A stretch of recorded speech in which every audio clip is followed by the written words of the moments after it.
Would you say that another difference between Catholicism and Christianity is that most Catholics don't read the Bible and most Christians do? Because I just say that as a former Catholic, I was totally stunned when I finally read the Bible and learned that Jesus had brothers and sisters. Well, I think that is true to a degree. I think it's a little less true now because since the 1970s, Catholics have been a little more nudged towards reading the Bible, of course, reading their Bible. But yeah, for centuries, in fact, the Catholics were forbidden from reading the Bible. They would only get whatever Bible they were given by their priests from the pulpit on Sunday morning. So yeah, that is a huge difference, is that most Protestant and other type groups are Bible-based. The Catholic Church is much more based in this magisterial authority of the Pope and the councils of the Church. Okay, thank you. You say in Lucifer Dethroned that the Catholic Church was the repository of the patrine allegedly from St. Peter's current of magical energy. What does that mean? Because as a former Catholic, as far as I know, most Catholics probably think that they're not involved in magic at all. Well, first of all, that's what I was told. That's not saying it's necessarily true. But yeah, we were taught that there are 12 currents of magic flowing from each one of the 12 apostles. And that, that Peter was possessed of the Petrine current. So what was involved basically is that he, you say most Catholics don't think they're involved in magic. Well, they believe that a glass of wine turns into blood. Poof, isn't that magic? They believe in bleeding statues and crying statues and, levitating saints and all sorts of bizarre stuff. And it's interesting. I don't know if you know this, but the famous words of magic, hocus pocus, do you know where those come from? No. Well, they're a parody of the words that the Catholic priest says over the host when he, poof, turns it into the body. You say, in the old Latin, you say, hoc est inem corpus meum, for this is my body. And hocus pocus is like a parody on that term. Wow. Well, who told you that story about the magical currents?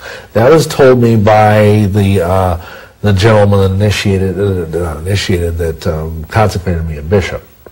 Okay, thank you. You also say in your book that the Freemasons were the custodians of the Johannine magical energy from St. John current. Do you really think that St. John or St. Peter gave magical powers to anyone? No, I don't now. I did then, but that obviously is not true. Right, thanks. In your own experience, are there any links between the occult and Catholicism? Well, I think they've already touched on that, but yeah, over the centuries, in fact, the Vatican has the largest collection of occult books in the world. Really? They have some occult books that are nowhere else. And, of course, they won't let anybody read them except their own scholars. But, and yeah, down through the centuries, like, for example, most Catholics have heard of Thomas Aquinas. Well, his teacher, Albertus Magnus, Albert the Great, was a very high-level occultist and alchemist. And many popes practiced magic. In fact, there's actually a grimoire, a magical workbook that's called the Grimoire of Pope Honorius. So there's always been this blending of Catholicism with magic down through the centuries. And many times the Mass, the Mass itself is a magical act. It's what's called in magic a thaumaturgical act, because you are turning one substance into another. If I were to go down the street and say, well, I'm going to turn this milkshake into the body of George Washington, that would be a magical act, But yet, because it's done in the context of the Catholic Church, nobody thinks it's magic, but it actually is. Sure. How do you know that the books in the Vatican, that they have occult books there?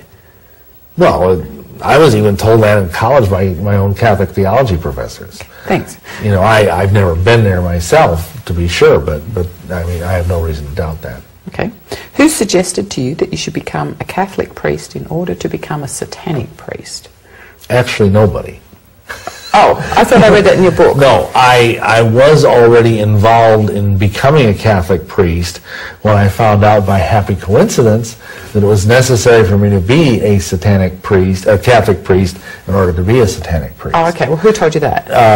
Well, that was told me by the guy who was my higher up in Satanism, who was called, his magical name was Arius, and which is one of the names of one of the dukes of hell.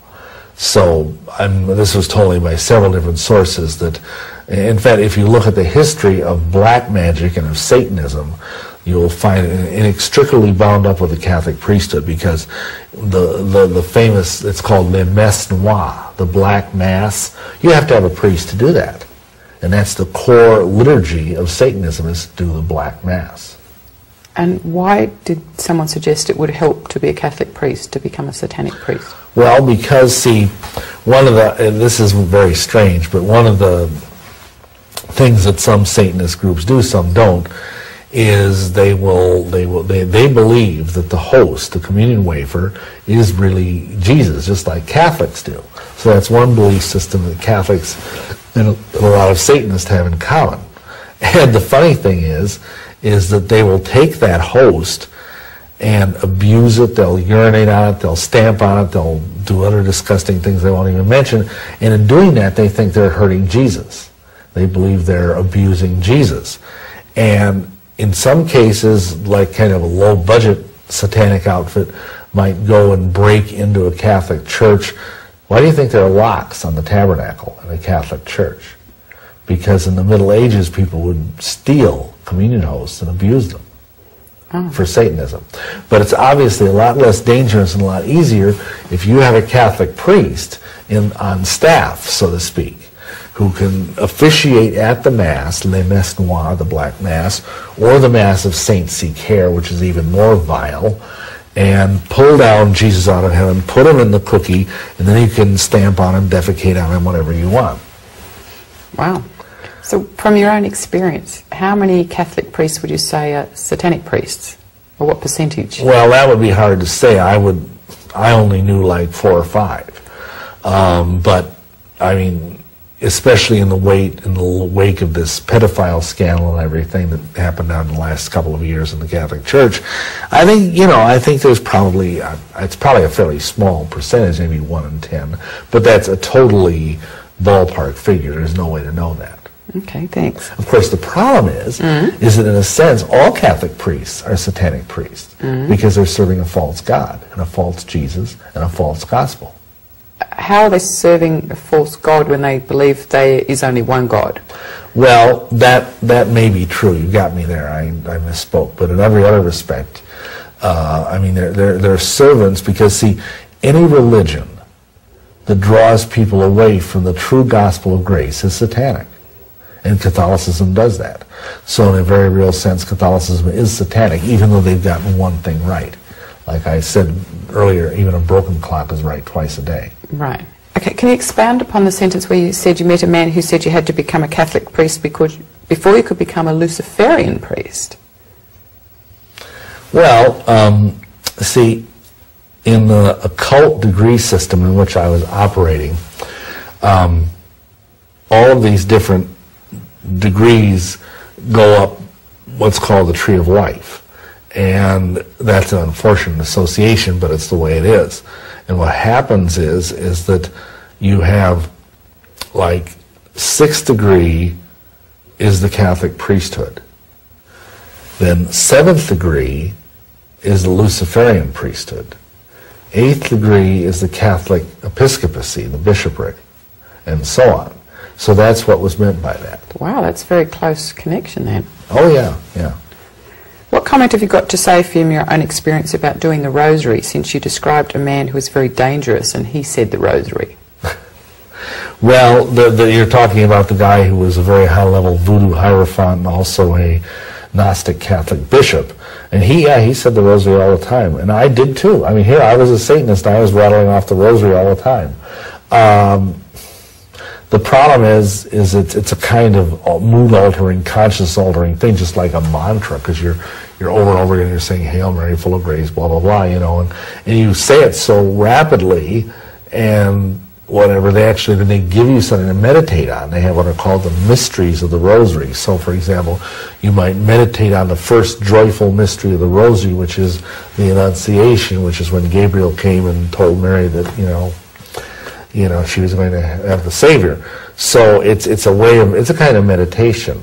And I think, to that extent, you're mumbling off vain repetitions. You know, as Yeshua warns us, we're not supposed to make vain repetitions. There are people that say rosary after rosary after rosary after rosary, and I mean, it's just not because your heart really isn't in it. I mean, if they actually in our parish, they actually had a rosary saying contest to see who would say the fastest rosary. So, you know, that's kind of on the same level of like you go to Tibet and they have these prayer wheels where you just spin this big wheel, and it is as fast as the wheel spins, it's saying a prayer. You know, I mean, it's pagan superstition. It's nothing out of the Bible. I see.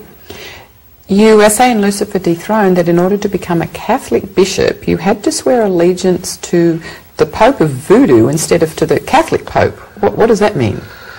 Well, it happens that the fellow that consecrated me a bishop was a Gnostic archbishop who was in obedience to the Pope of Voodoo down in Haiti, who at that time was Hector Francois Germain. And basically there's a very strong correlation between Voodoo and Catholicism. I mean, basically, you've probably heard the statement that in Haiti everything is 90% Catholic and 100% Voodoo. Mm-hmm. And all the Catholic saints are basically involved in Voodoo. And in most third world or developing countries, you will find a profound mixture of Catholicism with local, what is called cultural spiritism. Let me give you an example. A friend of mine was in the Philippines, which is heavily Catholic, during Holy Week. You don't want to be in the Philippines during Holy Week. It's a nut house. The streets are packed with all these bizarre people nailing each other at crosses and flagellating themselves, and he said it was the most horrifying thing he'd ever seen, because there'd be all these Catholic churches up and down the street, and the priests were out in front sitting on a little lawn chair selling shrunken heads for the festival. Literally shrunken heads. Ooh. And there'd be throngs and throngs of people, and they'd have he said it was really grotesque. They had this giant dead Jesus laying down a bier, you know, like a statue or a papier-mâché float kind of thing almost, with real human hair attached to it. And the hair was long, it would like fall down almost to the ground, and they had like about 8 guys carrying this, you know, as a processional. And these throngs of people would come up to it, and they'd touch the hair, and then they'd kiss it, and then they'd like go off into some trance. And it was so crowded that the person would fall, it was kind of like a mosh pit. You know, the person would fall down and be carried on the top of the crowd, back off, and then they'd fall to the ground and lay there and foam at the mouth. And then the next person would come up and touch the hair, and, you know, he'd do his, I mean, it was, you know, very, very bizarre. And you see the same thing in Haiti. And that's because see, Catholicism is just thinly veiled paganism.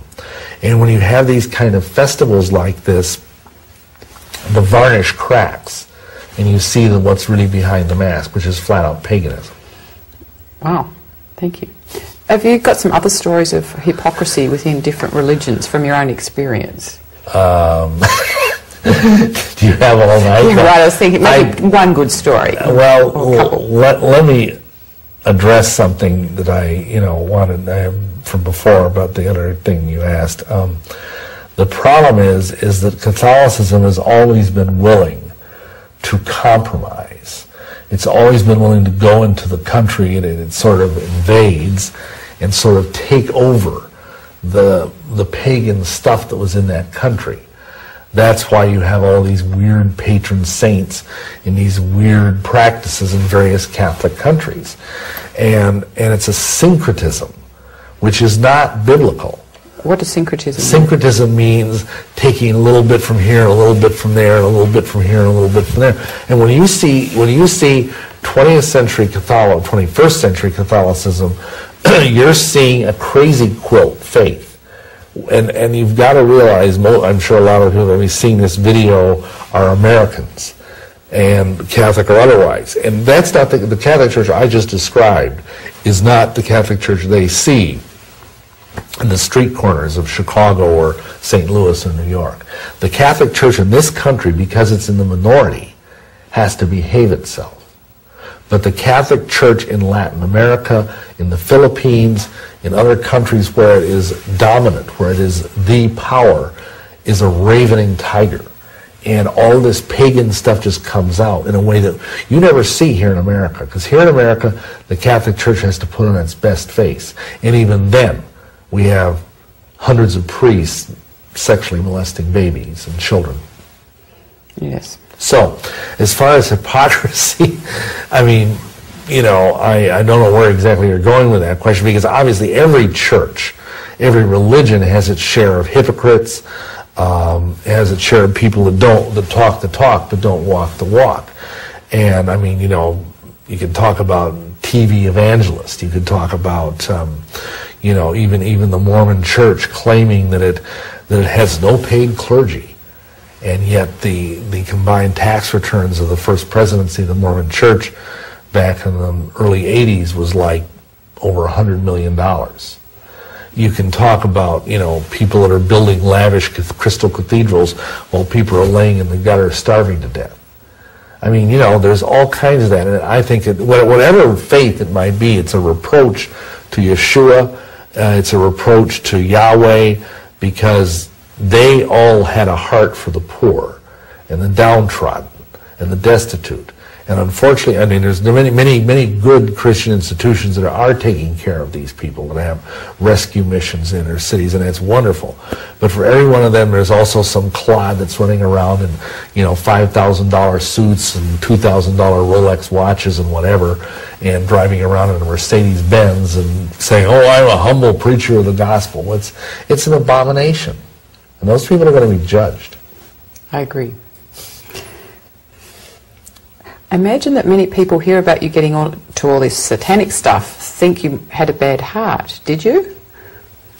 Well, I was a sinner. I had it in a sense that, you know, everybody who's not saved has a bad heart. I had an unclean spirit. But I think if you taught not just people, not just my wife, but other people who knew me back then, they would say I was basically a pretty nice guy. I was always, both of us, my wife and I, were always trying to help people. We were always trying to bring healing into their lives, and we thought these various things, whether it was the occult, or even, it sounds bizarre, but even Luciferianism or Satanism, we thought we could do these things, because a lot of people don't realize in the Satanic Bible there is a ritual of compassion, which is used to pray for healing for someone that you love. Okay, thank you. You wrote that you offered a Catholic Mass for a sign of whether or not Jesus and Lucifer were on the same side. Mm-hmm. What happened then?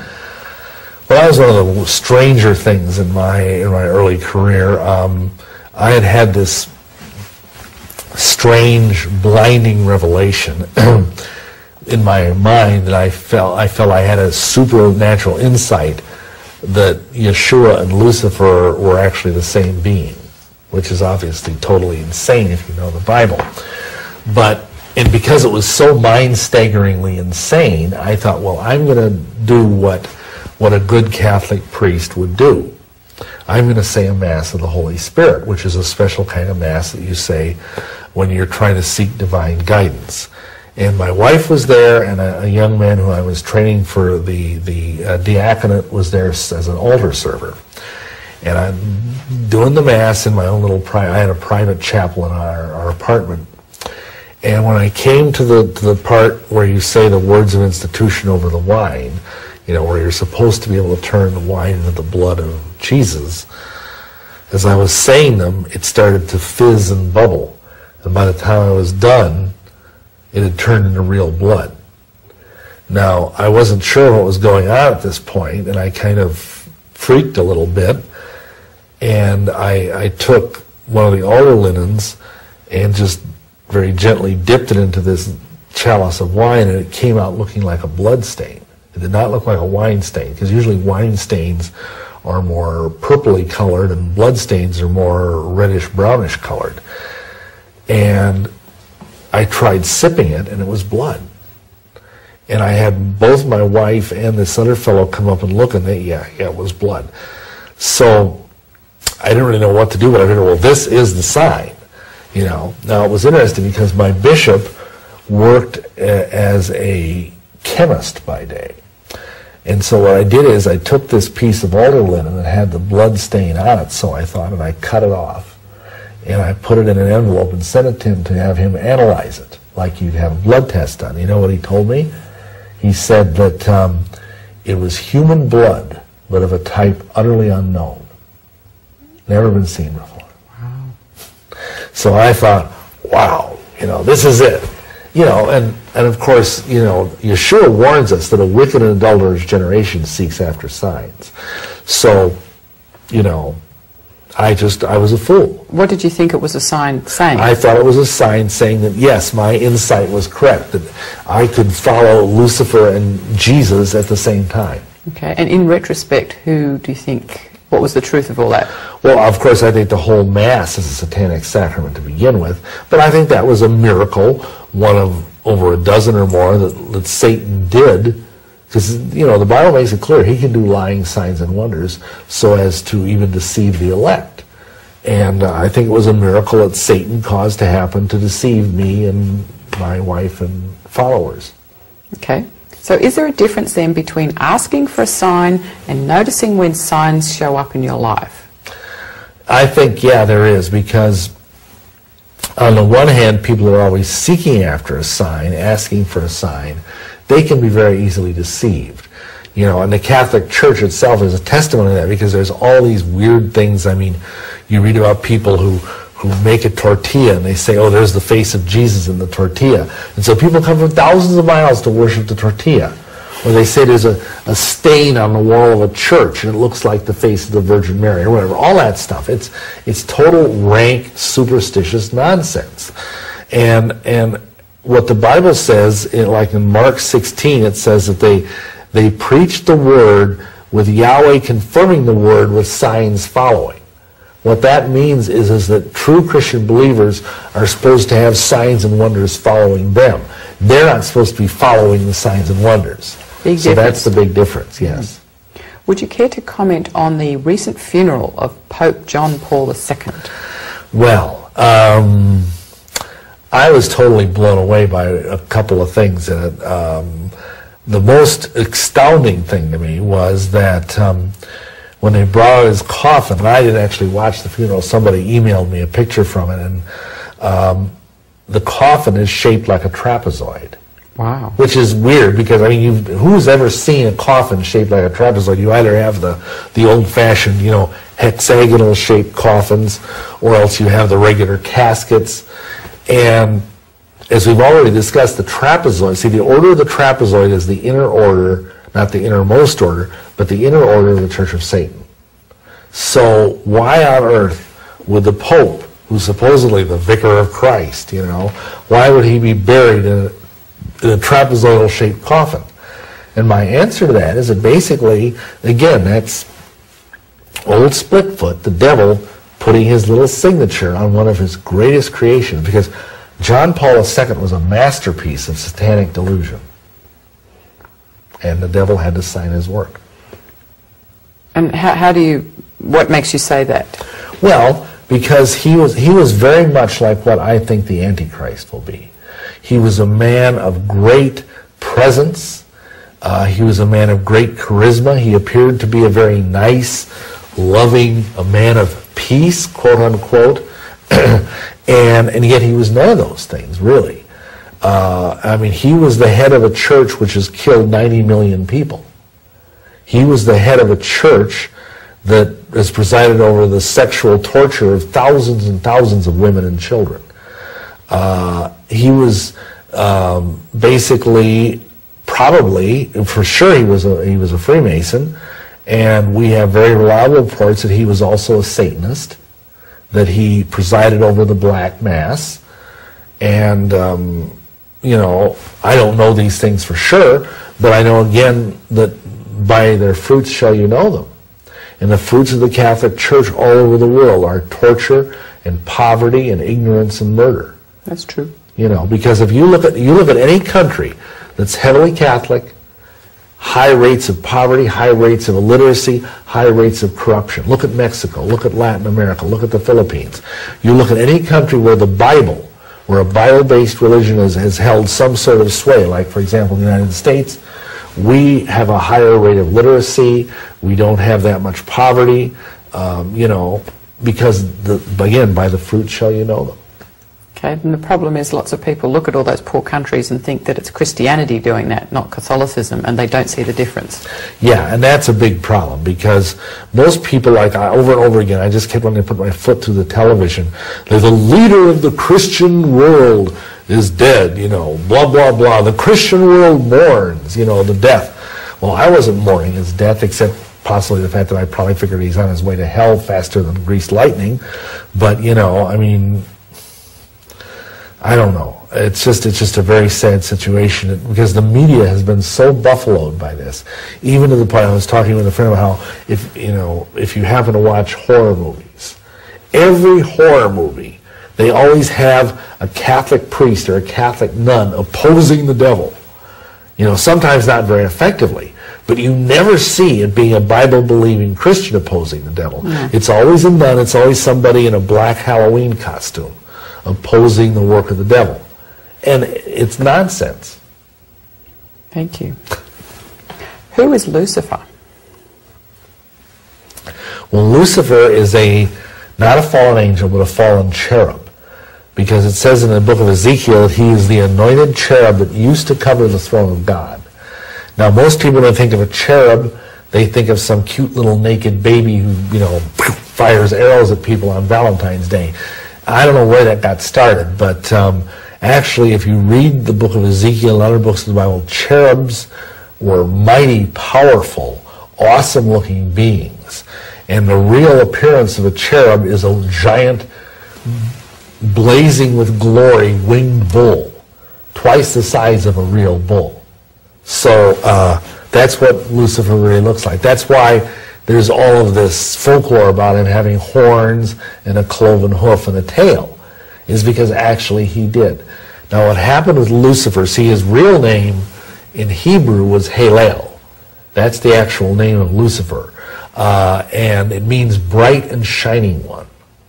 And he was the brightest and the most glorious of all of Yahweh's angels. He was over the throne of Yahweh. The other four cherubim were on all four sides of the throne, and he was on top.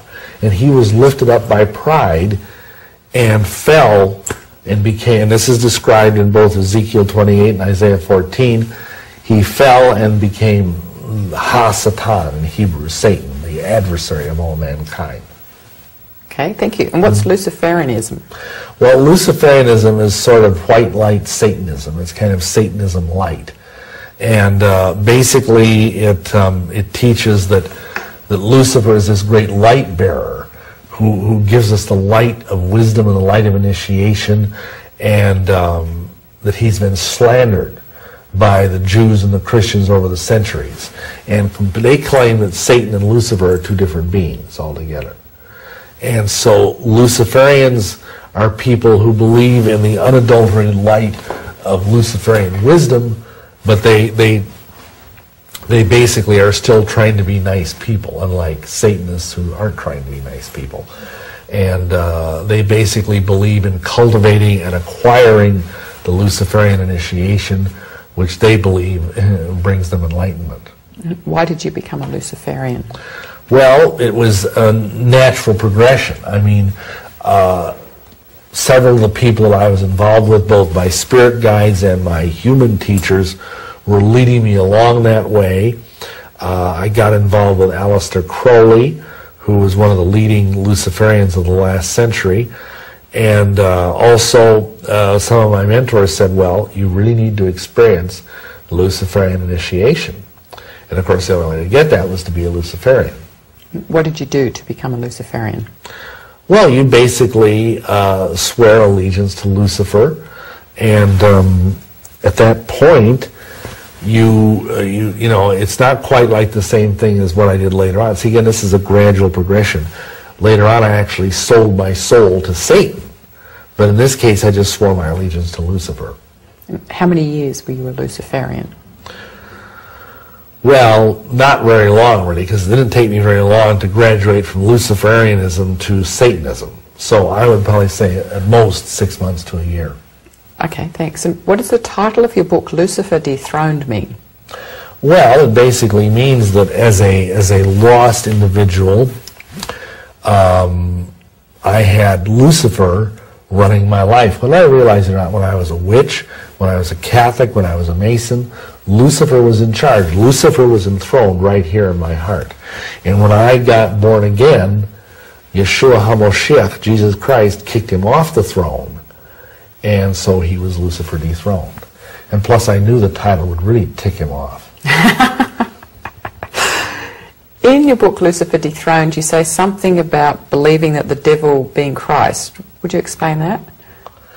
Well, that's sort of the same thing as what we were talking about a few minutes ago concerning that Mass with the blood-filled chalice and all that. But, yeah, I came, you see, there's this confusing thing.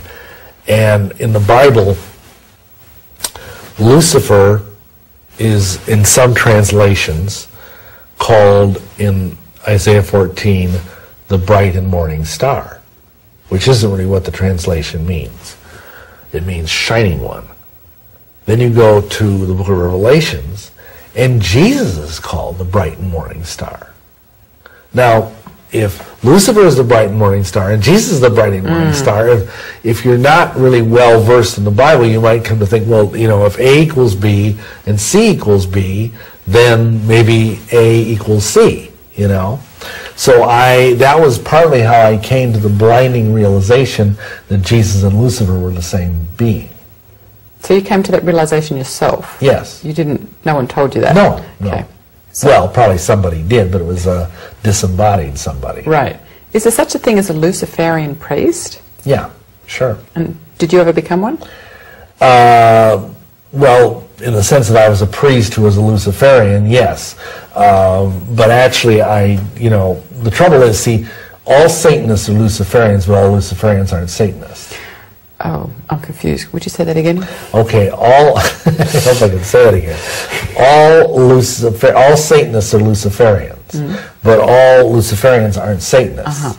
So when most people use the word Satanist and Luciferian in almost a synonymous way, and there's only a little bit of difference between them. But what I mean by that statement is that all Satanists also believe there is a light side to Lucifer. They look at Lucifer and Satan as kind of like yin and yang, you know, the dark and the light, the positive and negative terminal that makes the universe work. And they call the false god Adonai, which is of course not a particularly good name for Yahweh, the true God of the Bible. So yes, I was a satanic priest who was also a Luciferian priest. Okay. Now, Lucifer was the most beautiful of the angels, and a lot of people think of beauty and goodness, of beauty and light as synonymous with goodness. So what do you have to say about that? Well, first of all, appearances can be deceiving. That's why Yeshua himself warned us to beware of wolves that are in sheep's clothing. Now, what is that? A wolf who wears sheep's clothing is trying to look beautiful. He's trying to look like a cute little cuddly, warm, fuzzy sheep that you want to hold in your hand and pet and all of that. And yet it's a ravening wolf. And so right there we have this idea that appearances, whether they're physical appearances or doctrinal appearances, can be very deceiving, because all the different cults, for the most part, that are out there appear to be good Christian churches. You know, they appeared. I mean, the Catholic Church puts on that face. The Mormons, the Jehovah's Witnesses, the Way International, all these people appear to be good. And even on an individual basis, you know, there's this popular belief, oh, if you're wicked, if you're evil, then you'll have this kind of, you know, snarly, snaggletooth looking face. But unfortunately, one of the evilest women I ever met was also drop dead gorgeous. And and she was so evil, I won't even tell you that she was a vampire of the worst sort.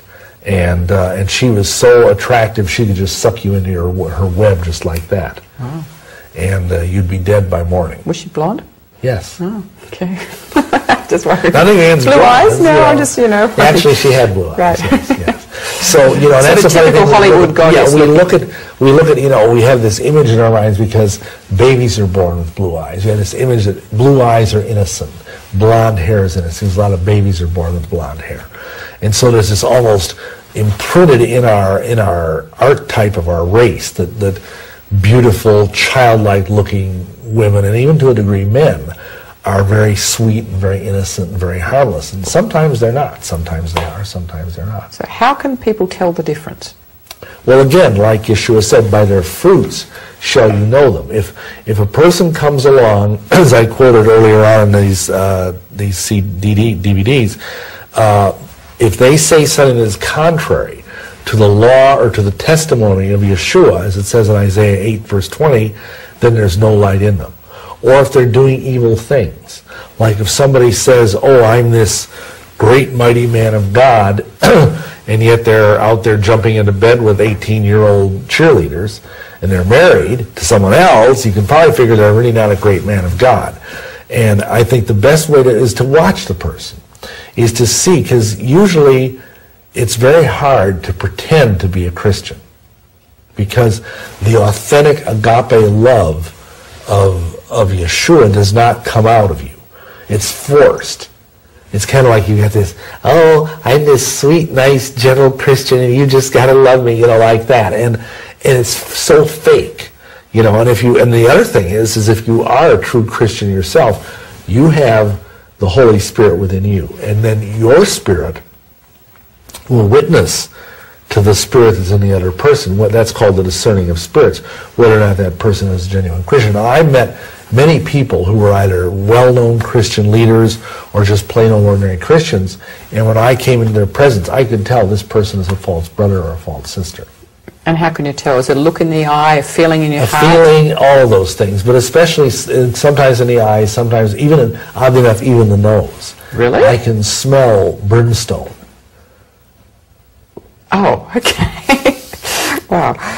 Yeah, because I think discernment is a key word for the coming times. Oh, because yes. the Antichrist, a lot of people think he's going to be very nasty, and they don't realize he's going to be wonderful. He's going to make John Paul II look like Saddam Hussein. He's going to be so nice and so charismatic and so handsome, and he's probably already walking the earth today. Wow. Do you have any warnings to make to people who get the idea that Christ told me to do it, or God told me to do it? Well, it depends. When it was a bad thing. Right, right.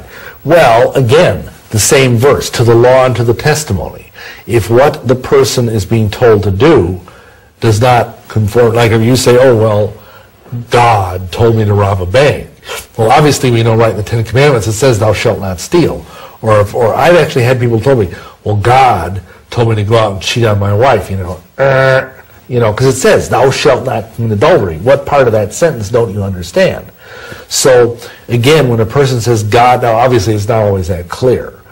Sometimes people will say, well, God told me to marry this person. And they're both single, so there's no clear-cut thing. But you need to, what I tell people is when you think that Yahweh is speaking to you, and I believe he does that, it says that, we are his sheep and we hear his voice, then you need to pray and ask Yahweh God to stop all lying and deceitful spirits from speaking to you.